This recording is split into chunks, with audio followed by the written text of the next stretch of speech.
Chat GPT आज के time पे बहुत ही फेमस चीज है क्योंकि ये बहुत ही हेल्पफुल है खासकर स्टूडेंट्स के लिए। लेकिन क्या चैट जीपीटी हम जैसे इन्वेस्टर्स के लिए शेयर मार्केट में इन्वेस्टमेंट के डिसीजन लेने में हेल्प कर सकती है? यही हम इस वीडियो में जानेंगे। मैं इस वीडियो में आपको दिखाऊंगा कि कैसे आप चैट जीपीटी की हेल्प से बढ़िया शेयर्स चुन सकते हो, अपना पोर्टफोलियो डाइवर्सिफाई कर सकते हो, आप कैसे चैट जीपीटी की मदद से फ्री में वो काम करवा सकते हो जो काम लोग फाइनेंशियल एडवाइजर्स को पैसे देके करवाते हैं। तो ये वीडियो काफी इंटरेस्टिंग होने वाली है।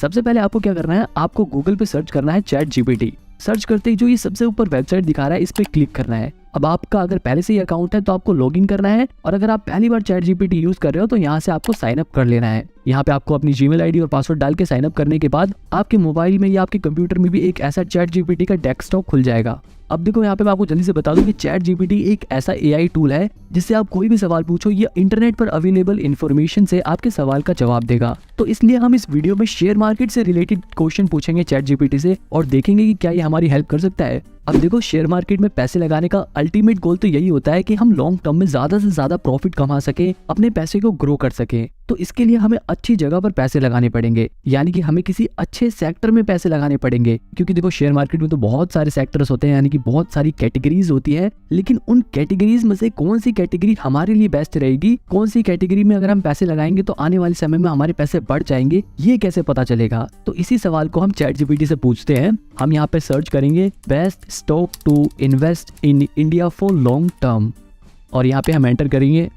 और एंटर करते ही चैट जीपीटी इंटरनेट पर जितनी भी इंफॉर्मेशन अवेलेबल है उसे एनालाइज कर रहा है और हमारे सामने हमारे सवाल का जवाब लिखता जा रहा है। अब थोड़ी देर हमें वेट करना जब तक ये हमारे सवाल का पूरा जवाब नहीं दे देता। यहाँ पर आप देख सकते हो कि ये बता रहा है कि लॉन्ग टर्म में इन्वेस्ट करने के लिए इंफॉर्मेशन टेक्नोलॉजी यानी कि आईटी सेक्टर बढ़िया रहेगा, हेल्थ सेक्टर अच्छा रहेगा, फाइनेंशियल सेक्टर्स अच्छे रहेंगे, और फाइनली लास्ट में बता रहा है कि कंज्यूमर गुड सेक्टर भी काफी अच्छा रहेगा। तो यहाँ पर इसने हमें 4 सेक्टर्स बता दिए कि ये चारों सेक्टर आने वाले समय में यानी कि लॉन्ग टर्म में इन 4 सेक्टर्स में अगर हम अपने पैसे लगाएंगे तो लॉन्ग टर्म में हमें अच्छा खासा रिटर्न मिल सकता है।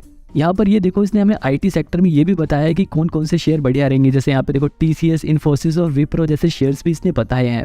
अब देखो, अगर आप इनके पॉइंट्स को पढ़ो तो यहाँ पे इसने लिखा है कि IT sector has been growing rapidly over the past few year, यानी कि पिछले कुछ सालों से इंडियन आईटी सेक्टर बहुत तेजी से ग्रो हो रहा है। अच्छा, ये देखो यहाँ पे इंग्लिश में लिखा है। अगर कुछ लोगों को ऐसा लगता है कि यार मेरे को इंग्लिश थोड़ी कम समझ में आती है तो आप चैट जीपीटी पे हिंदी में भी अपने सवालों को पूछ सकते हो। अब जैसे मैं आपको हिंदी में चलो पूछ के दिखा देता हूँ। यहाँ पे हम सर्च करते हैं लॉन्ग टर्म इन्वेस्ट करने के लिए इंडियन शेयर मार्केट के सेक्टर्स और एंटर कर देंगे। अब ये हमें हमारे उसी सवाल का जवाब हिंदी में देगा। अब देखो, अगर आप यहाँ पर इसे पढ़ोगे तो यहाँ पे लिखा है कि इंफॉर्मेशन टेक्नोलॉजी पिछले कुछ सालों से बहुत तेजी से ग्रो कर रही है। हेल्थ केयर सर्विसेज की डिमांड भी इंडिया में काफी तेजी से ग्रो हो रही है। अगर आप यहाँ पर नोटिस करोगे तो इसने जो चारों हमें सेक्टर्स बताए हैं, चाहे वो आईटी सेक्टर हो, हेल्थ केयर सेक्टर हो, फाइनेंशियल सेक्टर हो या फिर कंज्यूमर गुड सेक्टर हो, ये चारों ही सचमुच लॉन्ग टर्म में ग्रोइंग सेक्टर्स हैं। क्योंकि आप खुद ही लॉजिक लगाओ, इंडिया का आईटी सेक्टर तो वैसे भी पूरी दुनिया में बहुत फेमस है, लेकिन अगर हेल्थ केयर सेक्टर को देखा जाए तो इंडिया की पॉपुलेशन ही इतनी है कि इंडिया में हॉस्पिटल्स और दवाइयां जैसी चीजों की तो जरूरत हमेशा रहेगी। और इतना ही नहीं, इंडिया तो अब अपनी दवाइयों को, अपनी वैक्सीन को दूसरे देशों में भी सेल करता है। तो ये बात तो सही में सच थी कि हेल्थ सेक्टर सचमुच लॉन्ग टर्म में ग्रो करेगा। और अगर आप ऐसी फाइनेंशियल सेक्टर को देखो तो जैसा कि इसने लिखा है यहाँ पे कि इंडियन फाइनेंशियल सेक्टर्स यानी कि बैंक हो गए या फिर इंश्योरेंस कंपनीज हो गई या फिर जो दूसरे फाइनेंशियल इंस्टीट्यूशन है, उनकी भी आने वाले समय में ग्रोथ होगी। क्योंकि अब इंडिया में ज्यादातर लोग पढ़े लिखे हैं और अब हमारे देश के लोग सेविंग्स के साथ साथ इन्वेस्टमेंट पर भी ध्यान देने लगे हैं। तो ये सेक्टर भी फ्यूचर में बढ़ेगा।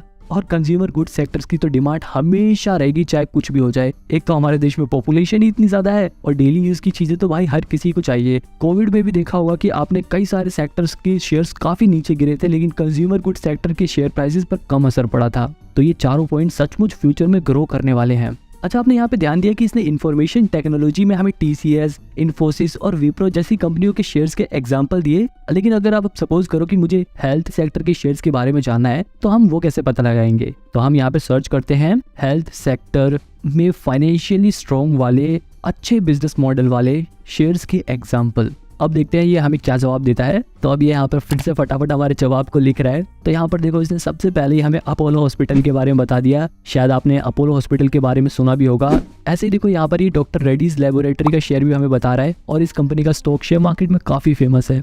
हालांकि काफी महंगा भी है, ऑलमोस्ट 5,000 रुपए का शेयर है ये। इसके अलावा टोरेंट फार्मास्यूटिकल और थायरोकेयर टेक्नोलॉजीज लिमिटेड जैसे शेयर्स इसने हमें बता दिए। तो इसने हमें टोटल 4 शेयर रिकमेंड करे हैं हेल्थ सेक्टर में। अब देखो यहाँ पर अगर आप पढ़ो तो इसने लिखा है कि अपोलो हॉस्पिटल हमारे देश की largest health care service provider में से एक है। अपोलो के बहुत सारे हॉस्पिटल्स हैं, क्लिनिक्स हैं, डायग्नोस्टिक सेंटर्स हैं। इसी तरह से डॉक्टर रेड्डीज लेबोरेटरी बहुत सारी दवाइयां मैन्युफैक्चर करती है, बहुत सारे एक्टिव फार्मास्यूटिकल इंग्रेडिएंट्स मैन्युफैक्चर करती है। तो इसने मेरे को 4 शेयर्स बता दिए। अब अगर मेरे को किसी एक पर्टिकुलर शेयर के बारे में और भी जानना है, सपोज करो मैं डॉक्टर रेड्डीज लेबोरेटरी का शेयर खरीदना चाहता हूँ और अब मेरे को इसके बारे में और इन्फॉर्मेशन चाहिए, तो मैं यहाँ पर इससे और इन्फॉर्मेशन मांग सकता हूँ। जैसे अब हम यहाँ पे सर्च करके देखते हैं, tell me more about doctor Reddy's laboratory. अब ये यहाँ पर फिर से इन्फॉर्मेशन एनालाइज करेगा और हमारे जवाब देगा। थोड़ी देर वेट करना है जब तक ये हमारा पूरा जवाब लिखना दे। कई बार अगर सर्वर धीरे चल रहा होता है और कई लोग चैट जीपीटी को यूज कर रहे होते हैं तो ये हमारे सवाल के जवाब को थोड़ा आराम से तसल्ली से लिख के देता है, लेकिन कोई बात नहीं, हम इंतजार कर लेंगे और इसे लिखने देते हैं। अब यहाँ पर अगर हम देखें तो इसने पूरी इन्फॉर्मेशन लिख दी है। जैसा कि यहाँ पर लिखा है कि डॉक्टर रेड्डीज लेबोरेटरी हमारे देश की एक उभरती हुई फार्मास्यूटिकल कंपनी है जो कि विदेश में भी अपना बिजनेस ऑपरेट करती है। ये कंपनी 1984 में फाउंड की गई थी और इस कंपनी का हेडक्वार्टर हैदराबाद में है। ये कंपनी बहुत सारी दवाइयाँ और एपीआई बनाती है और उन्हें मार्केट करती है। इसके अलावा ये कंपनी यूएस, अमेरिका, रशिया जैसे बड़ी बड़ी देशों में भी अपना बिजनेस करती है। इसके अलावा इस कंपनी का फाइनेंशियल परफॉर्मेंस को देखें तो इस कंपनी ने 2020 से 21 में 18,228 करोड़ रुपए कमाए थे, जिसमें से इनको 3,088 करोड़ का प्रॉफिट हुआ था। तो प्रॉफिट के मामले में भी ये कंपनी काफी अच्छी है, जिसने अपने इन्वेस्टर्स को काफी अच्छा रिटर्न दिया है। तो ओवरऑल अगर देखा जाए तो ये बता रहा है कि डॉक्टर रेड्डीज लेबोरेटरी एक वेल एस्टेब्लिश्ड कंपनी है, लेकिन इसने यहाँ पर ये भी लिखा है कि कोई भी इन्वेस्टमेंट डिसीजन लेने से पहले आप अपनी खुद की रिसर्च करो, खुद एनालाइज करो शेयर्स को और अपनी रिस्क टॉलरेंस के हिसाब से, अपने गोल के हिसाब से शेयर को चूज करो। मतलब चैट जीपीटी के पास इतनी नॉलेज होने के बावजूद वो आपसे कह रहा है कि मेरी नॉलेज पे भाई भरोसा मत करो, आप अपनी खुद की रिसर्च करो और फिर कोई शेयर चुनो। और शेयर मार्केट में सच में आपको ऐसा करना चाहिए, आपको खुद से ही एनालाइज करना चाहिए शेयर। अच्छा, मैं फिर से आपको बता दूं कि अगर आपको ये इंग्लिश में समझ नहीं आ रहा तो आप इसे हिंदी में भी सर्च कर सकते हो। अब जैसे मैं यहाँ पर ये सेम सवाल कॉपी करके यहाँ पर हिंदी लिख देता हूँ तो ये हमें हिंदी में जवाब देने लगेगा। ओह, ये तो एकदम शुद्ध हिंदी में हमें जवाब देने लगा और एकदम शुद्ध हिंदी में समझने में तो शायद ज़्यादा दिक्कत होने लग जाए, तो इसलिए हम यहाँ पर हिंदी हटा के इन इंग्लिश लिख देते हैं, यानी कि हमें वही व्हाट्सएप वाली लैंग्वेज में सब कुछ लिख के दिखा देगा। अब इसे आसानी से पढ़ के समझा जा सकता है। देखो यहाँ पर बिल्कुल वही चीजें लिखी हैं कि ये कंपनी हमारे देश की उभरती हुई कंपनी है जो विदेश में भी काम करती है। 1984 में ये कंपनी फाउंड की गई थी।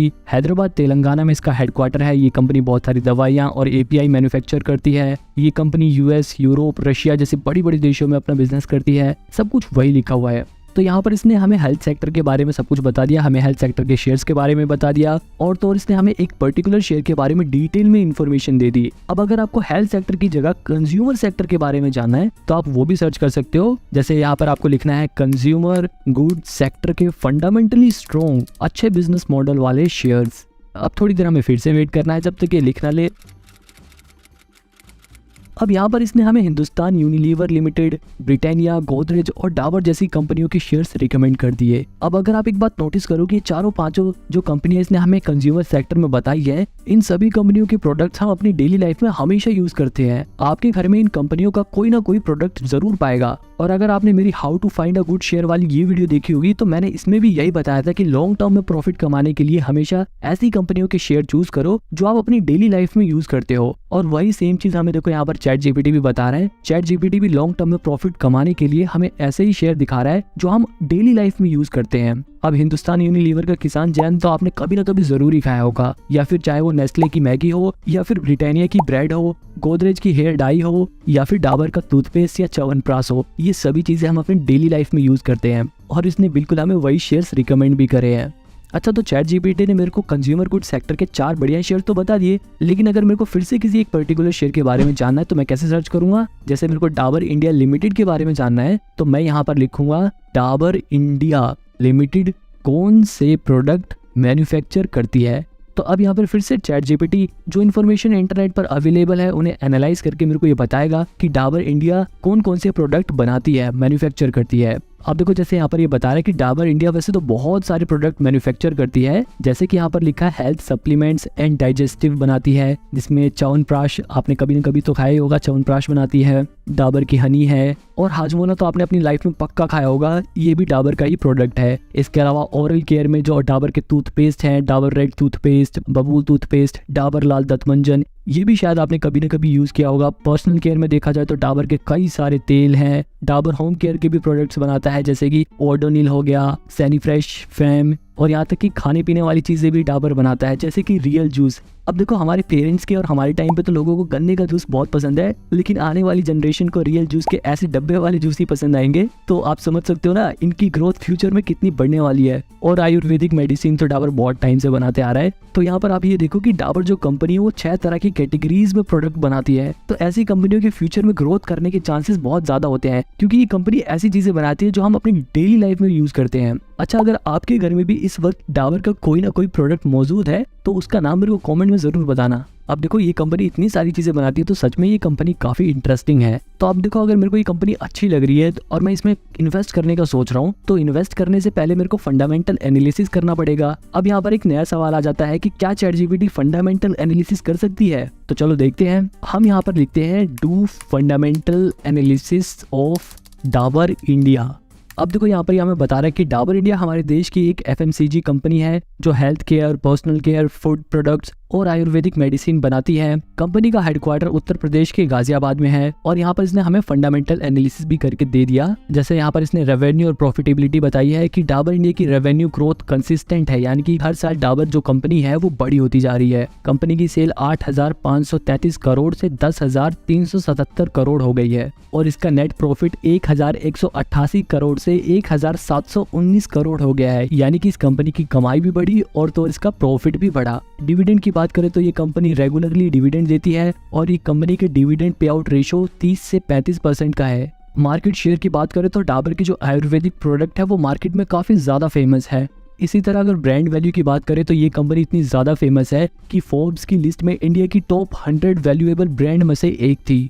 अगर डेट की बात करें यानी कि कर्जे की बात करें तो इस कंपनी का कर्जा इंडस्ट्री के हिसाब से बहुत कम है, जो कि एक अच्छी बात है। लेकिन अगर वैल्यूएशन की बात करें तो डाबर इंडिया का जो पी रेशियो है वो 70 का है, और ये FMCG इंडस्ट्री के स्टैंडर्ड से कहीं ज्यादा है, यानी कि ये कंपनी अपने एक्चुअल रेट से कहीं ज्यादा महंगी मिल रही है। मतलब जो इसका प्राइस होना चाहिए था ये उससे कहीं ज्यादा महंगे पर मिल रही है। और इसने यहाँ पर नीचे देखो लिखा भी है कि ओवरऑल डाबर इंडिया फंडामेंटली काफी अच्छी कंपनी है जो अपने शेयर होल्डर्स को रेगुलरली डिविडेंड भी देती है, लेकिन इस कंपनी की करंट मार्केट वैल्यूएशन हाई है जो इन्वेस्टर्स के लिए कंसर्न है। तो यहाँ पर इसने हमारे एक शेयर का फंडामेंटल एनालिसिस भी करके बता दिया। अब देखो, यहाँ पर मैं आपको एक बात बता दूं कि चैटजीपीटी पर जितनी भी इन्फॉर्मेशन अवेलेबल है वो 2021 से पहले की इन्फॉर्मेशन अवेलेबल है। तो यहाँ पर इसकी फंडामेंटल एनालिसिस की एक्यूरेसी पे मत जाना, क्योंकि फंडामेंटल एनालिसिस करंट डाटा को देखकर किया जाता है, लेकिन यहाँ पर इसने 2021 तक के डाटा के हिसाब से फंडामेंटल एनालिसिस किया है। तो मतलब ये है कि ये डाटा रिलायबल तो नहीं है, लेकिन हाँ, चैटजीपीटी फंडामेंटल एनालिसिस कर सकता है, जो कि अपने आप में काफी यूनिक बात है। तो चैटजीपीटी ने हमें बढ़िया सेक्टर्स बता दिए, उन सेक्टर में से बढ़िया शेयर्स के एग्जांपल दे दिए, उन शेयर्स के ऊपर फंडामेंटल एनालिसिस भी करके हमें दे दिया। लेकिन क्या चैटजीपीटी मेरे लिए एक डाइवर्सिफाइड पोर्टफोलियो क्रिएट कर सकता है? तो ये भी देख लेते हैं। यहाँ पे मैं सर्च करता हूँ, I want to invest 10,000 rupees in share market, create a diversified portfolio for me. अब यहाँ पर एंटर करके देते हैं। यहाँ पर ये लिख रहा है कि as a AI model I can not provide specific investment recommendation और advice, however I can suggest some guidelines. तो यहाँ पर ये हमें कुछ गाइडलाइंस बता रहा है, लेकिन हमारे लिए एक पोर्टफोलियो क्रिएट नहीं कर रहा। शायद ये हमारे सवाल को सही से समझ नहीं पाया, तो हम अपने इस सवाल को थोड़ा मॉडिफाई कर देते हैं। अब हम यहाँ पे लिखते हैं, I want to invest 10,000 rupees in share market, create a diversified portfolio for me with different sector and mutual fund, और यहाँ पर एंटर कर देते हैं। और अब देखते हैं कि क्या ये हमारे लिए हमारे एक डाइवर्सिफाइड पोर्टफोलियो क्रिएट कर सकता है।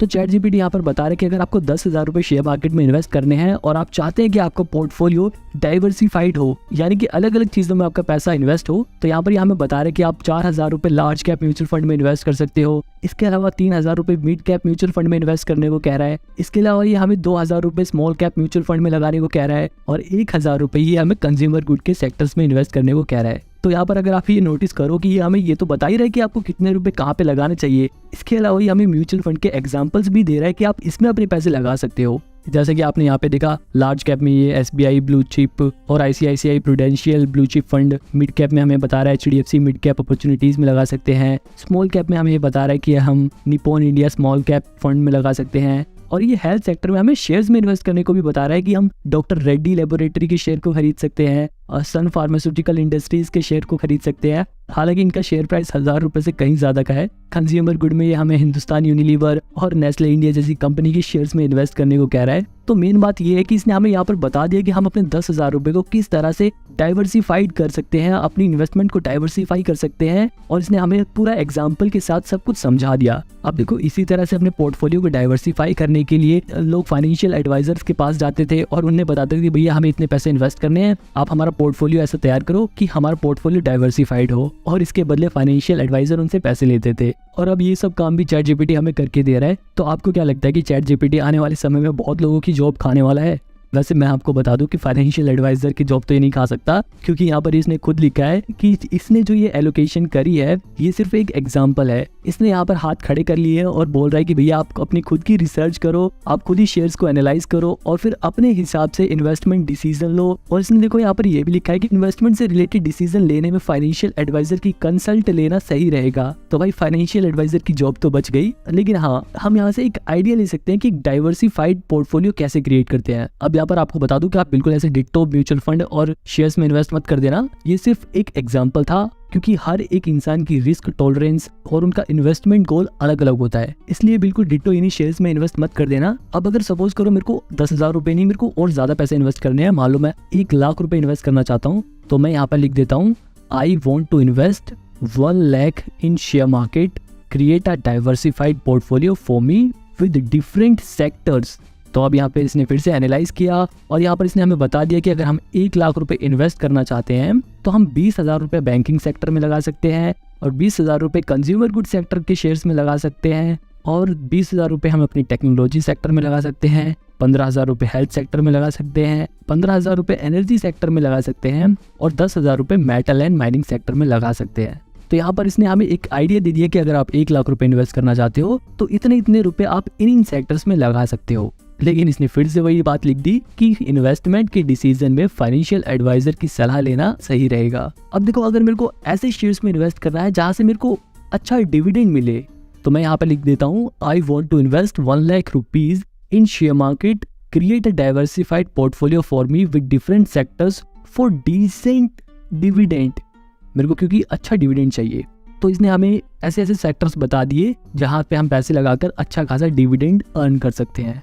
तो ओवरऑल अगर देखा जाए तो इस वीडियो में हमने ये जाना कि चैट जीपीटी हमारे इन्वेस्टमेंट से रिलेटेड कई सवालों के जवाब दे सकता है, जैसे कि ये हमारी हेल्प कर सकता है अच्छा सेक्टर फाइंड करने में, अच्छे शेयर्स फाइंड करने में, और उनके ऊपर छोटी मोटी फंडामेंटल एनालिसिस करने में, जिससे हमें बेसिक थोड़ी इन्फॉर्मेशन मिल जाएगी। इसके अलावा ये हमारे लिए एक डाइवर्सिफाइड पोर्टफोलियो का एक पैटर्न क्रिएट कर सकता है, जिसके हिसाब से हम खुद की रिस्क टॉलरेंस के हिसाब से, अपने खुद के रिस्क कैपेसिटी के हिसाब से, खुद के इन्वेस्टमेंट गोल के हिसाब से अपना एक डाइवर्सिफाइड पोर्टफोलियो क्रिएट कर सकते हैं। मतलब अगर एक वर्ड में कंक्लूड किया जाए तो चैट जीपीटी बहुत हेल्पफुल है, लेकिन शेयर मार्केट के लिए रिलायबल नहीं है, क्योंकि शेयर मार्केट करंट डाटा के ऊपर चलती है और चैट जीपीटी सिर्फ 2021 से पहले तक का डाटा अवेलेबल है। आपको ये वीडियो कैसी लगी आप मेरे को कमेंट में बताना, और अगर आप शेयर मार्केट और चैट जीपीटी से रिलेटेड और वीडियो देखना चाहते हो तो ये भी मेरे को कमेंट में बताना।